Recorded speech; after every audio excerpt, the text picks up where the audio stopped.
हर जुमले के पीछे कोई ना कोई हदीस और रिवायत है। इंशाअल्लाह आप सुभान अल्लाह भी कहते जाएंगे और ईमान भी ताज़ा हो जाएगा। ज़रा गौर से सुनिएगा, अगर आप अपनी रोजी में बरकत चाहते हैं तो दुरूद पाक पढ़िए। अगर आप अपने आप को जिल्लत और रुसवाई से बचाना चाहते हैं तो दुरूद पाक पढ़िए। अगर आप अपनी इज्जतों में इजाफा चाहते हैं तो दुरूद पाक पढ़िए। आप टेंशन परेशानियों से नजात चाहते हैं तो दुरूद पाक पढ़िए। पुरसुकून लाइफ गुजारना चाहते हैं तो दुरूद पाक पढ़िए। आप चाहते हैं कि मरते वक्त नबी पाक का दीदार नसीब हो तो दुरूद पाक पढ़िए। आप बल्कि ये देखना चाहते हैं कि प्यारे आका अलैहिस्सलाम अपने हाथों से आपको कब्र में उतार रहे हैं तो दुरूद पाक पढ़िए। कब्र को नूर मुस्तफ़ा से जगमगाना चाहते हैं तो दुरूद पाक पढ़िए। महशर के दिन नबी पाक के परचम तले उठना चाहते हैं तो दुरूद पाक पढ़िए। आप हौज़े कौसर पर प्यारे आका के हाथों जामे कौसर पीना चाहते हैं तो दुरूद पाक पढ़िए। नबी पाक के पीछे पीछे जन्नत में जाना चाहते हैं तो दुरूद पाक पढ़िए। सुनिए, मदीने जाना चाहते हैं तो दुरूद पाक पढ़िए। प्यारे आका का ख्वाब में दीदार करना चाहते हैं तो दुरूद पाक पढ़िए। अब मुझे बताइए, कुछ बाकी रह गया है? एक मुसलमान की हैसियत से और कोई बात बाकी रह गई है कि रोजी में बरकत हो, टेंशन फ्री लाइफ हो, रिस्क में बरकत हो, इज्जतों में इजाफा हो, ईमान वाली मौत मिले, दीदार मुस्तफ़ा नसीब हो, जब तक जिंदा रहूं मदीने जाता आता रहूं, और सुभान अल्लाह महशर के दिन आका का कुर्ब नसीब हो और आका जन्नत में साथ ले जाएं। और कुछ बाकी है? एक मुसलमान के लिए सारा ही कुछ हो गया ना। इन तमाम जो मैंने बातें कही हैं वो सब नबी पाक अलैहिस्सलाम के दुरूद पाक की फजीलतों में हदीस और रिवायतों की किताबों में मौजूद हैं। इसका मतलब पता है क्या हुआ? हर दर्द की दवा है सल्ले अला मोहम्मद। हर दर्द की दवा है सल्ले अला मोहम्मद। तावीज़ हर बला है सल्ले अला मोहम्मद सल्लल्लाहु अलैहि वसल्लम। दुरूद पाक कमाल का वजीफा, it is the key of success. ये कामयाबी की चाबी है। मगर आजकल प्रॉब्लम यह है कि हम मोबाइल फोन पर घंटों बिता देते हैं, मगर दुरूद पाक पढ़ने के लिए हमारे पास टाइम नहीं होता। तो बराए करम नियत करें, अपने अपने अपने वक्त में से वक्त निकालिए, स्पेशल निकालिए। बल्कि मैं एक मशवरा देता हूं, मिसाल के तौर पर अगर आप में से कोई बंदा वॉक करता है ना, लोग सैर करते हैं सुबह की, पैदल चलते हैं, अच्छी बात है, चलना चाहिए सेहत के लिए। आप अपने वॉकिंग टाइम को दुरूद टाइम बना दें। अच्छा, वॉक नहीं करते, ट्रेवल करते हैं, ऑफिस जाते हैं मोटरसाइकिल में, गाड़ी में जाते हैं, आते जाते हैं, तो अपना ट्रेवल टाइम दुरूद टाइम बना लें। फजूल काम ना करें उसमें, क्योंकि आप गाड़ी चलाते हुए या तो कुछ सुन सकते हैं या कुछ पढ़ सकते हैं। लोग बाज़ औक़ात बदकिस्मती से उसमें भी गाने सुन रहे होते हैं, तो क्या ही अच्छा उसमें जिक्र दुरूद होता रहे, सारा रास्ता जिक्र दुरूद का गवाह बनता रहेगा। अल्लाह मुझे भी कसरत से दुरूद पाक पढ़ने वाला बनाए, आपको भी बना दे। आइए मोहब्बत के साथ बावाज़ बुलंद दुरूद पाक पढ़ लें। सल्लु अलल हबीब सल्लल्लाहु ताला अला मोहम्मद सल्लल्लाहु अलैहि वसल्लम। आज एक बहुत ही खूबसूरत टॉपिक, एक बहुत ही प्यारी बात, बल्कि मैं यूं कहूं कि हमारे ईमान की जो एसेंस है, हमारे ईमान की जो जान है, आज मैंने उस पर बात करनी। यानी उसके बगैर ईमान कंप्लीट नहीं है। हम सबका दावा है कि हम मुसलमान हैं, तो ऐसी कौन सी बात है कि जिसके बगैर ईमान कंप्लीट नहीं है?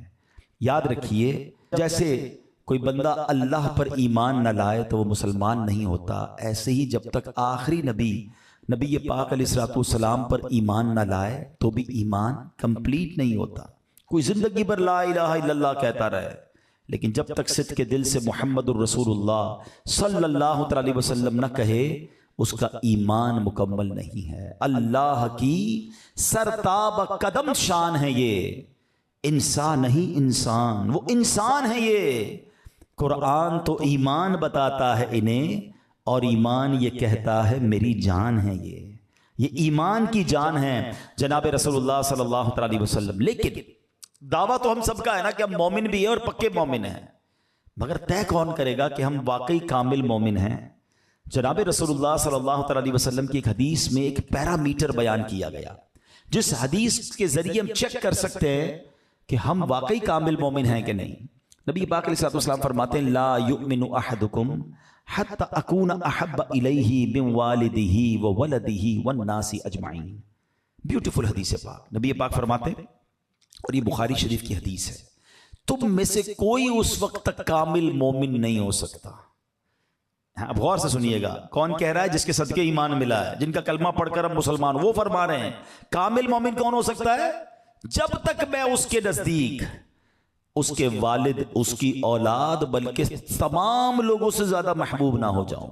सबसे ज्यादा टॉप प्रायोरिटी पर जिससे मोहब्बत करनी है वो जनाब रसूलुल्लाह सल्लल्लाहु अलैहि वसल्लम। एक बार हज़रत उमर फारूक अभी नए नए ईमान लाए थे रदियल्लाहु तआला अन्हु, अर्ज करते हैं या रसूलल्लाह सल्लल्लाहु अलैहि वसल्लम,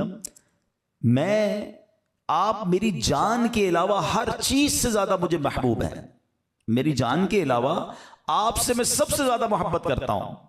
तो नबी पाक अलैहिस्सलाम ने यही हदीस उनको सुनाई कि ए उमर, उसकी कसम जिसके कब्ज़े कुदरत में मेरी जान है, तुम में से कोई कामिल मोमिन नहीं हो सकता जब तक मैं उसके नजदीक उसकी जान से भी ज्यादा महबूब ना हो जाऊं।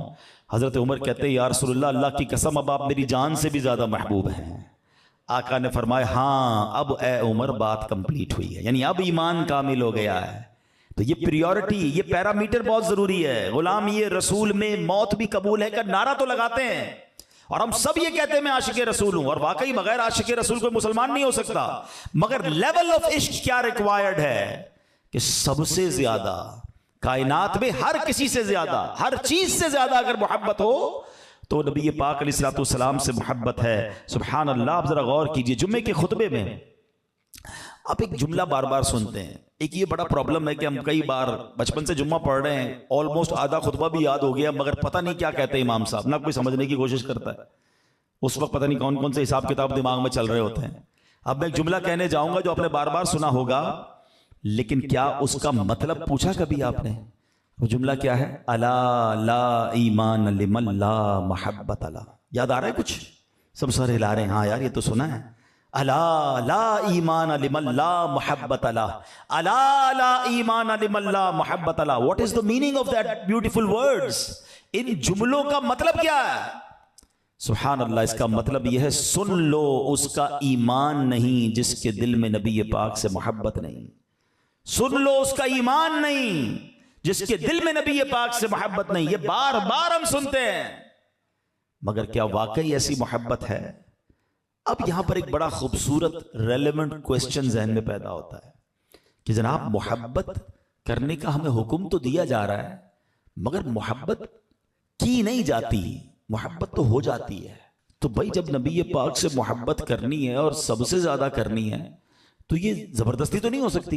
ये तो दिल का राज है, जिससे दिल लगता है उससे मोहब्बत होती है। मिसाल के तौर पे आपके साथ कोई बरसों साथ रहे, बचपन का दोस्त हो, उससे ऐसी मोहब्बत नहीं होती, और कोई एक बार मिल जाए उससे प्यार हो जाता है, उससे मोहब्बत हो जाती है, वो दिल के बड़ा करीब आ जाता है। तो ये दिल का सौदा है, ये हर किसी से तो नहीं हो सकता। लेकिन शरीयत ये कहती है कि मोहब्बत भी करनी है और सबसे ज्यादा करनी है। तो अब आइए रीजन ढूंढते हैं। उलमा ने बड़ी प्यारी बात लिखी कि इंसान 3 चीजों की वजह से किसी से प्यार करता है।